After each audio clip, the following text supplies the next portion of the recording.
네, 안녕하세요. 중개사생존기 중생 임윤수입니다. 네, 지난번 영상에서 제가 강남 재건축 이제 진행하고 있는 곳에 위치한 상가를 이제 지분 증여를 받았다고 말씀드렸잖아요.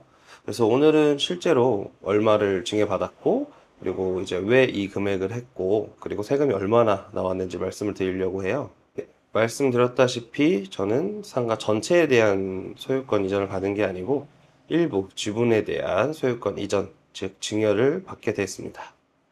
네, 이번에 증여받은 금액은 바로 약 5천만 원이에요. 네, 여기서 많은 분들이 궁금해 하실 것 같은데 왜 5천만 원만 증여를 받았냐일 거예요.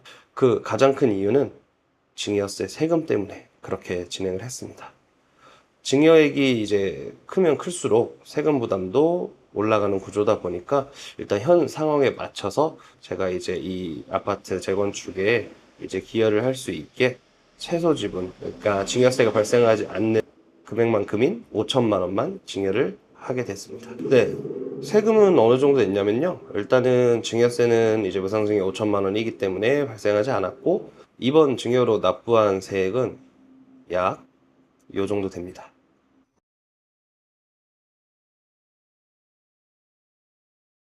이 금액의 이제 내용들은 이제 증여세는 제가 이제 무상증여 가능한 5천만 원 자녀 공제를 받았기 때문에 발생하지 않았고요.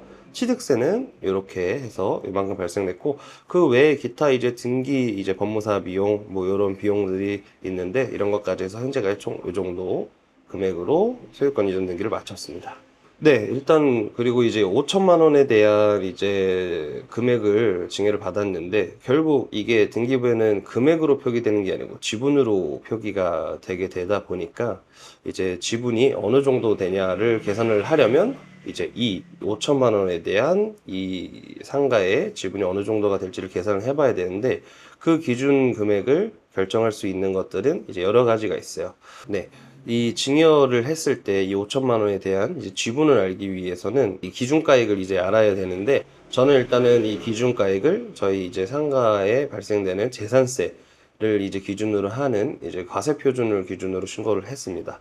뭐 여러 가지 또 다른 방법들이 있어요. 감정평가를 받아서 감정평가 금액으로 한다든지 네, 아니면 저처럼 시가표준액으로 한다든지 이런 방법들이 있는데 저는 시가표준액 방법을 선택을 했고요. 일단 왜냐하면 제가 일단 이제 탁상 감정이라고 하죠. 이제 정식 감정 전에 이제 먼저 받아보는 간단한 감정 방식인데 그 금액이 생각보다 이제 높지 않게 나왔어요. 근데 재산세 기준인 이제 과세 표준 가격이 그거보다 높게 나온 거예요. 그래서 만약에 이걸 낮게 이렇게 감정 가격으로 신고하게 되면 나중에 혹시나 이런 증여세 추징이 발생될 수도 있기 때문에 그거보다 높은 이제 과세 표준 금액으로 신고를 했고 그렇게 돼서 제 지분이 이제 이 정도 가 책정이 됐습니다. 네, 약 요 정도 퍼센테이지와 요 정도 지분을 갖게 되고, 뭐 일단 가장 중요한 건 이제 대지 지분이죠. 재건축이나 이런 재개발 사업에서는 대지 지분은 요 정도, 전체 대지 면적 중에 요 정도가 제 이제 소유가 된 거라고 보시면 됩니다.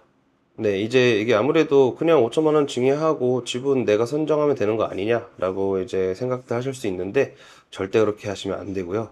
이제 적정한 뭐 매매 가격이 있다면 그런 거래 사례를 기준으로 가격을 책정하던가 저처럼 재산세 이제 기준인 그제 과세표준액 그거를 기준으로 하던가 아니면 감정을 정식적으로 봐서 감정평가서로 나온 금액을 하던가 이런 정식적인 방법을 채택을 하셔서 이제 지분을 산정하셔야 됩니다. 네, 일단 현재는 요 정도로 이제 증여를 마쳤고, 뭐 추가적으로 이제 이게 또 이제 자녀 공제 중에 결혼을 예정하고 있거나 결혼을 하게 되면 이제 1억까지 더 추가로 증여가 이제 가능해요. 네, 무상증여로. 그렇기 때문에 만약에 제가 결혼 계획이 생긴다고 하면 뭐 추가적인 네, 증여도 고려해 볼 만하다고 지금 생각이 듭니다.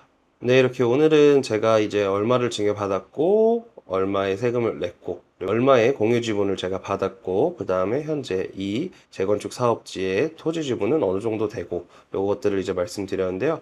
다음번에는 이제 이렇게 제가 상가를 갖고 있게 됐을 때, 요 이제 상가의 내부 상황이라든지, 혹은 이제 이런 재건축들이 진행됐을 때 어떤 상황이 벌어지고, 어떻게 대응해야 되고, 그리고 지금 현재 제가 어떤 걸 준비하고 있는지, 뭐 이런 이제 전면적인 내용들을 한번 말씀드려 보겠습니다.